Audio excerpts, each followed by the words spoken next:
Բարև ձեզ, եթերում լրազումն է, իմ գործընկերներ Կարեն Հարությունյանի և Դերենիկ Մալխասյանի հետ խոսելու ենք ինչպես Ամերիկայի պետդեպի զեկույցից, այնպես էլ Բարգավաճ Հայաստանի քաղաքական դիրքորոշումը հստակեցնելու Վարդան Օսկանյանի այսօրվա Facebook-ում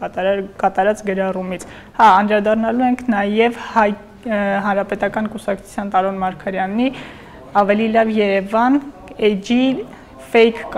լայքերին, ընդ որում Դերենիկը մի քանի անգամ արդեն լայքել է էջը, ինքն էլ տեղյակ չլինելով այդ մասին։ Կարեն պետդեպը հրապարակել էր 2012-ի զեկույցը, որտեղ անդրադարձել էր Հայաստանում մարդու իրավունքների մի շարք դրսևորումներին եւ իրավունքների ոտնահարումներին ու սահմանափակումներին եւ անդրադարձել էր նաեւ Ղարաբաղյան հարցին, նշելով, որ անջատողական ուժերը Հայաստանի ազդեցությամբ շարունակում են վերահսկողության տակ պահել Ղարաբաղի մի մասը եւ ադրբեջանական տարածքները։ Սա բավական կոշտ գնահատական է, կարծում եմ պետդեպի կողմից կարող է մեկնաբանել ինչ հետևանքներ կարող է ունենալ։ Անջատողականները Հայաստանի աջակցությամբ շարունակում են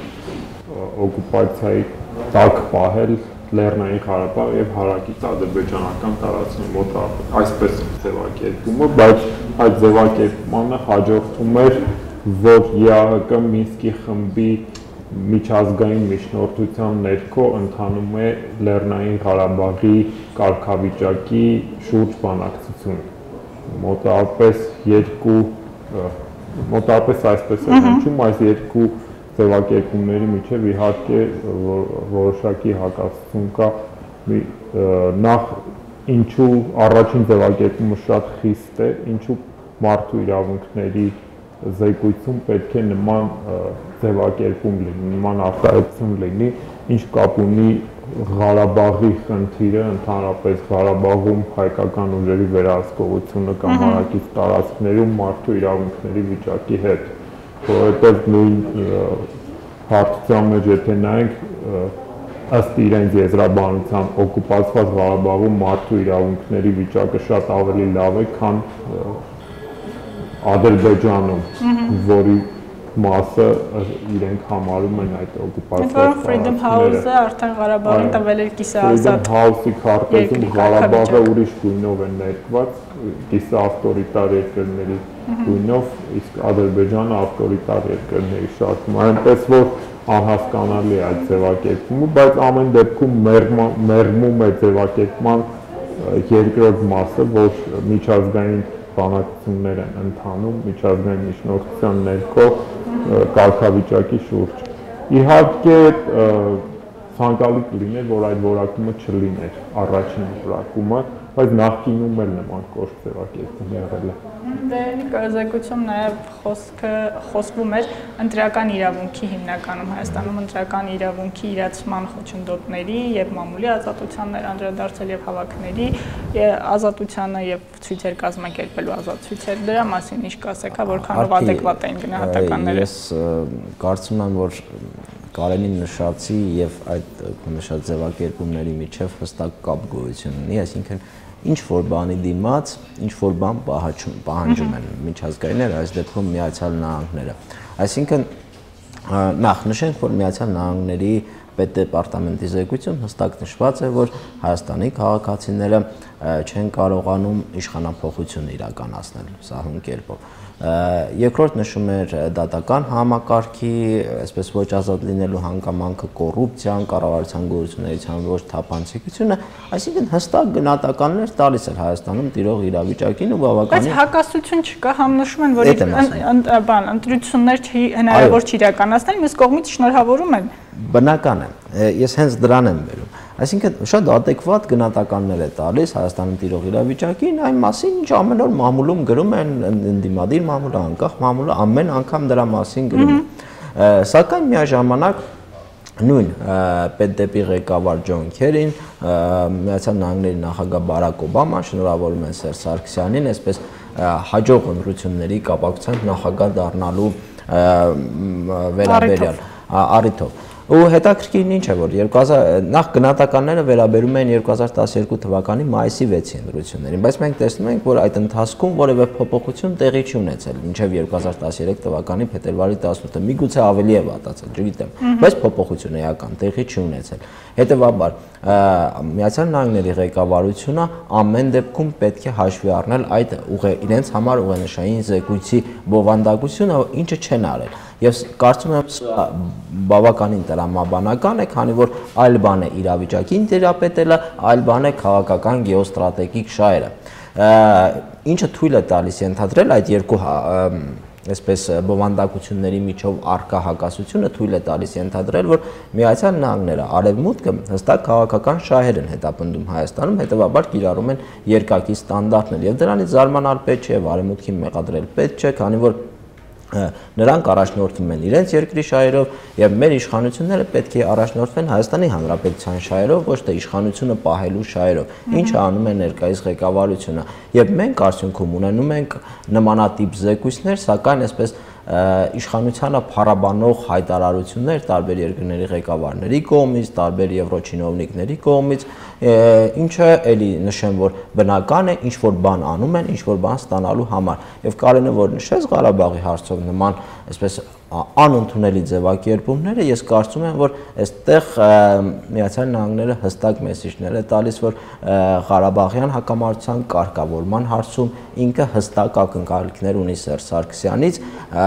թե ինչ բովանդակության են այդ ակնկալիքները, անջատողականություն, օկուպացված այսպես տարածքներ արտահայտությունը արդեն իսկ պատկերացում տալիս են ակնկալիքների վերաբերյալ։ Կարեն, իսկ մյուս կողմից մենք հանրությունը եւ իշխանությունները մյուս կողմից արդյոք շատ ավելի լուրջ չենք վերաբերվում այս զեկույցներին, հանրությունը լուրջ, իսկ իշխանությունը անլուրջ, երբեմն երբ որ քննադատություն է ուղղված լինում իշխանությունների գործողություններին, նրանք դա որակում են երկակի ինչ-որ գնահատականներ, ոչ պարտադիր գնահատականներ ու անցնում են առաջ, իսկ հանրությունը անդադ շրջանառում, քննարկում, խոսում, արդյոք չափազանցված չէ։ Հանրությունը իհարկե պետք է խոսի,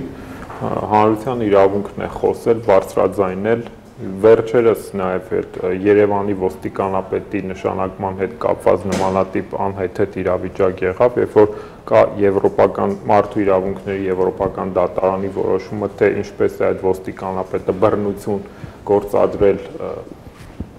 ընդդիմադիր գործչի ձերբակալված ընդդիմադիր գործչի նկատմամբ եւ այնտեղ մանրամասն նկարագրվում է ինչպես քանի անգամ խփեց եւ այլն ինչ գործողություններ կատարեց եւ այդքանից հետո ոստիկանապետը հայտարարում է, որ չի հավատում, որ եվրոպական չինովնիկները կամ կառույցները կարող են մի բան իրենց հետ պայմանավորել, մի ուրիշ բան ասել։ Իհարկե սա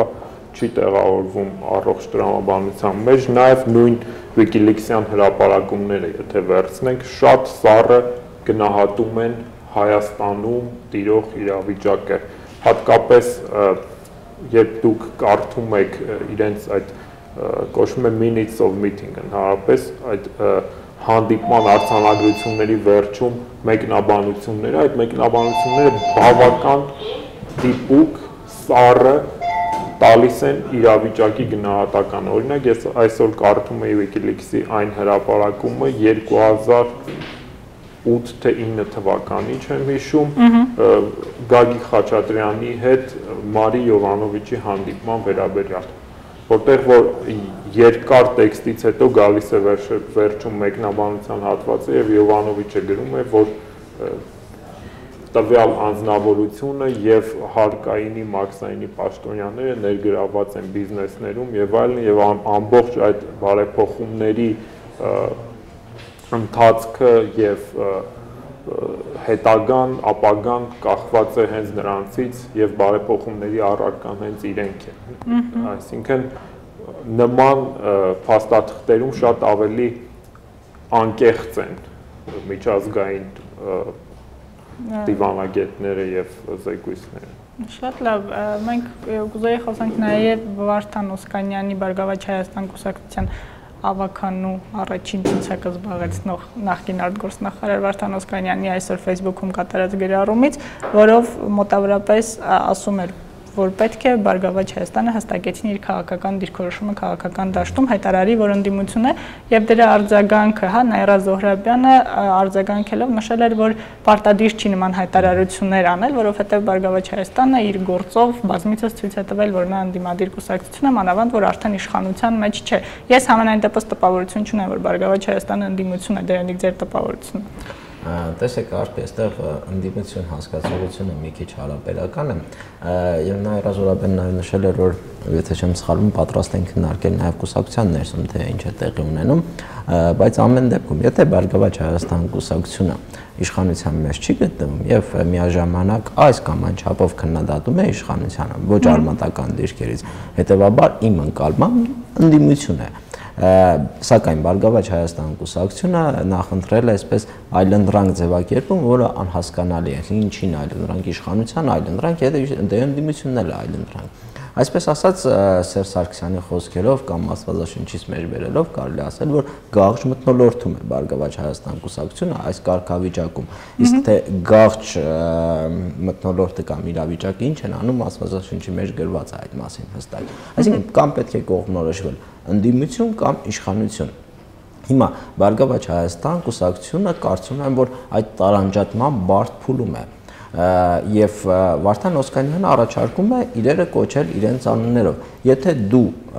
խաղում ես ընդդիմադիր դաշտում եւ քո գործունեությունը կառուցում ես ընդդիմադիր գաղափարների վրա, քննադատությունների վրա, հետեւաբար պետք է հայտարարես, որ դու ընդդիմություն ես։ Նաիրա Զոհրաբյանը նշում է, որ դա պարտադիր չէ եւ այլն եւ այլն։ Իսկ կներեք, եթե պարտադիր չէ, եթե ձեր գործունեությամբ գործողություններով ապացուցում եք, որ դուք ընդդիմություն եք, ապա ի՞նչն է խանգարում հայտարարել, որ դուք ընդդիմություն եք։ Ես որևէ այսպես խոչընդոտ կամ արգելք չեմ տեսնում այդ հայտարարության մեջ, նամանավանդ որ եթե նրանք նշում են, որ իրենց գործունեությունը ընդդիմադիր է։ Եվ կարծում եմ, որ տրամաբանական կլինի Բարգավաճ Հայաստանի համար քննարկել Վարդան Օսկանյանի առաջարկությունը եւ որոշել իրենք խաղում են ընդդիմադիր դաշտում, գաղջ դաշտում, թե իշխանության դաշտում։ Կարեն տպավորությունն այնպեսին է, որ չհայտարարելով, որ իրենք ընդդիմություն են, Բարգավաճ Հայաստանը իրեն մանևրելու հնարավորություն է թողում, հա։ Ընդհանրապես չի կարելի ամեն ինչ սև սպիտակի մեջ նայել, Վարդան Օսկանյանը ինքը եւ հայտարարեց, ասաց, որ դա իր անձնական տեսակետն է եւ Նաիրա Զոհրաբյանի հայտարարությունը, պատասխան հայտարարությունը ոչ թե հակասում էր Օսկանյանի հայտարարությանը, այլ ընդհակառակը ավելի սնում էր այդ հայտարարությունը, որ Բարգավաճ Հայաստանը պատրաստ է քննարկել Օսկանյանի գաղափարը։ Իհարկե, Բարգավաճ Հայաստան կուսակցությունը տարիներ եղել է կոալիցիայի մաս եւ այդ տարանջատումը այդքան հեշտ չէ, մանավանդ եթե նկատի ունենանք, որ դա բիզնեսմենների, գործարարների մեծ մասամբ կուսակցություն է եւ բիզնեսները Հայաստանում հատկապես ներկայիս տնտեսության պայմաններում կապված են, կախված են, նաեւ շատ հաճախ ահաբեկված են պետական իշխանությունների կողմից, այնպես հեշտ չէ տենց միանգամից դառնալ ընդդիմադիր, բայց մյուս կողմից նաև եթե կարդացել եք, իհարկե կարդացել եք հայտարարությունը, այնտեղ Օսկանյանը ակնարկում է, որ Բարգավաճ Հայաստանը կարող է վերցնել այն դերը, որը որ մյուս ուժերը չեն վերցնում, որովհետև իշխանության հետ դռները, կամուրջները չկան եւ կան նաև ընդդիմադիր ուժեր, որոնք որ իրենց ընդդիմադիր թվացող գործողությունները համաձայնեցնում են իշխանության հետ։ Ինքը ուզում է այդ տարբերությունը նաև դնել։ Բայց իհարկե նորից գալով Տեր-Պետրոսյանի այն բուրժուա դեմոկրատական հեղափոխության առաջ քաշած թեզին, սա կարծես թե ապացուցում է, որ այս կուսակցությունը կարող է որոշակի ջանքեր գործադրել իրեն ավելի առանձնացնելու իշխանությունից, իհարկե առջևում ունենալով 2017-18 թվականները։ Երևանի ավականու ընտրությունները կարծում եմ էական բան չեն փոխվելու Բարգավաճ Հայաստանի հետ։ Շատ լավ։ Այստեղ հարցի կներեք մեկ փոքր դիտարկում Բարգավաճ Հայաստանի ընդդիմություն լինելու վերաբերյալ Հայաստանում կարծես թե ձևավորվել է քրոնիկ իշխանության իշխանական կուսակցություններ, որոնք միշտ իշխանության են, եւ քրոնիկ ընդդիմադիր կուսակցություններ, որոնք միշտ ընդդիմություն են։ Երկու պարագայում էլ խիստ վտանգավոր տենդենսներ են, դրանք կամ իրավիճակ է, որովհետեւ երբ քրոնիկ իշխանություն ես լինում, դու կորցնում ես այսպես իրականության զգացողությունը եւ ապրում ես օթերում, իրականությանը նայում ես վարդագույն անգնոցներով, այսինքն կտրվում ես այս իրավիճակից։ Մյուս կողմից, երբ քրոնիկ ընդդիմադիր ես լինում, չես պատկերացնում ներսից, թե ինչ է կատարվում երկրում, խիստ մակերեսային պատկերացումներ կարող ես ունենալ ընդհանուր դիտարկումներով, սակայն չխորանալով մանրամասների մեջ։ Այսինքն պետք է լինես դու իշխանության մեջ, բարբերաբար իշխանափոխություն պետք է տեղի ունենա, որպեսզի ավելի լավ ընկալես իշխանության եւ երկրի խնդիրները եւ համապատասխան adekvat լուծումներ առաջարկես։ Բարգավաճ Հայաստան կուսակցության պարագայում այս պահը կարծես թե դեռևս հանգուցային չէ, որ կամ ընդդիմություն քրոնիկ իշխանություն է կամ քրոնիկ ընդդիմություն է։ Ինքը դուրս է եկել իշխանությունից եւ ավելի կարող եմ ասել, որ լավ է պատկերացնում, թե ինչ է տեղի ունենում իշխանության ներսում եւ որտեղից պետք է սկսել։ Այլ հարց է, որ այդ կուսակցությունը պետք է քաղաքական կամ ցուցաբերի եւ ավելի հստակ խոսի խնդիրների եւ հստակ լուծումներ առաջարկի ելնելով իշխանության ներսում տիրող իրավիճակից։ Պահը բավական հասնացել է։ Պատմական օրինաչափությունները պետք է հաշվի առնել, որ վերջին հաշվով Բարգավաճ Հայաստան կուսակցությունը ստեղծվել է իշխանության ռեսուրսներով եւ ստեղծվել է իշխանություն լինելու համար։ Եվ հիմա այդ կոնֆիգուրացիայից նա ստիպված է դուրս գալ հակադրվել ներկայիս իշխանությանը կրկին իշխանության գալու համար արդեն սեփական ուժերով ներքևից։ Ամեն դեպքում երկար մնաց միջանկյալ վիճակում Կարեն Բարգավաճ Հայաստանը եւ նախագահական ընտրությունների նախաշեմին եւ արդեն հետո դրսեւորած վարքը լուրջ մտահոգությունների առիթ է տալիս եւ վերլուծաբանների եւ քաղաքական ուժերի եւ հանրությանը եւ վերադառնանք մեր հանրապետականների այսպես կեղծ լայքերին, որոնցով նրանք փորձում են բարձրացնել Տարոն Մարգարյանի հեղինակությունը Facebook-ում եւ սոցիալական այլ կայքերում ու երբ այնքան ազատ են իրենց պահում, որ օգտագործում են նաև իրական մարդկանց յուզերները եւ լայքում են իրենց էջերը, որոնցից մեկն է դերենիկ դուք եք ինչպես պատահեց, որ 2-3 անգամ լայքեցիք այդ էջը։ Արփի, ինձ համար խիստ պատահական այսօր առավոտ տեղեկացրեցին, որ դուք տեղյակ եք, որ այսպես հավանել եք կամ լայք եք արել Տարոն Մարգարյանին, Տարոն Մարգարյանը ավելի լավ Երևան է, խումբը կամ էջը, ինձ համար ճիշտ ասած զարմանալի էր, ես կարդացել էի, որ ինչ որ գրավիչ նյութերի ընդհանուր բռնաբարությունից սկսած մինչև Ռաֆի Հովհաննիսյանի հետ առնչվող նյութերի միջոցով, երբ դու փորձում ես կարդալ, այնտեղ լայք են ուզում, դու հավանում ես եւ բարձում է ոչ թե նյութին ես հավանել, այլ հավանել ես, ասենք էջին, այդ տեխնոլոգիաներով լայքեր են հավաքագրում եւ ես մտածեցի, որ կարող է այդպեսի ինչ-որ բան եմ արել, որ ասենք հավանել եմ Տարոն Մարգարյանի այդ ավելի լավ Երևան էջին, սակայն հիշեցի, որ նման բան չեմ արել, պարզվեց, որ ոչ միայն ես եմ, այլ բազմաթիվ մարդիկ, երբ նայում ես, այնտեղ Տարոն Մարգարյանի էջը հավանածների կամ բարև չէ, ավելի լավ Երևան էջը հավանածների, այսպես թվում, շատ կան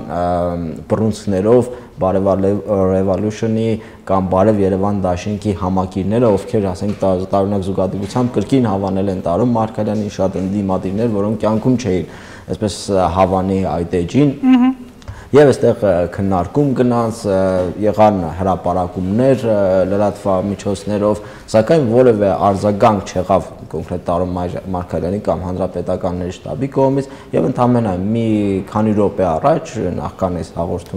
հաղորդմանը մասնակցել էի, հանկարծ պարզեցի, որ ես կրկին այսպես հավանել եմ Տարոն Մարգարյանին։ Չգիտեմ, սա արդեն մարազմատիկ դրսևորում է իշխանությունների կողմից։ Լավ, ինչ են ուզում ասել դրանով, կամ սա ցույց են տալիս, որ ինչպես է տեղի ունենալու ընտրությունները, այսինքն անկախ ձեր կամքից Երևանի բնակիչ եք, թե այլ քաղաքի բնակիչ ես, միևնույն է ընտրելու ես Տարոն Մարգարյանին եւ մենք ինչ ուզենք, հենց այդպես էլ կանենք։ Սա ընտրությունների երևի մինի մոդելն են ցուցադրում եւ այսպես հասարակությանը մեսիջ են հղում, թե ինչ է տեղի ունենալու մայիսի 6-ի ընտրությունները։ Մյուս կողմից հասարակությանը նախապատրաստում են եւ պատրաստում են։ Այսինքն հասարակությունը փորձի գոնե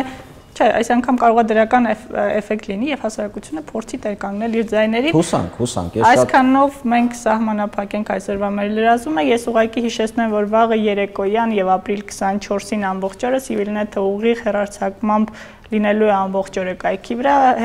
ուղիղ կապ ենք ունենալու նաեւ Ստամբուլ եւ բարբերաբար հարցազրույցներ ու հետաքրքիր նյութեր, որոնք կպատմեն ու կտեղեկացնեն 1915 թվականին տեղի ունեցած ողբերգական դեպքերի ցեղասպանության մասին։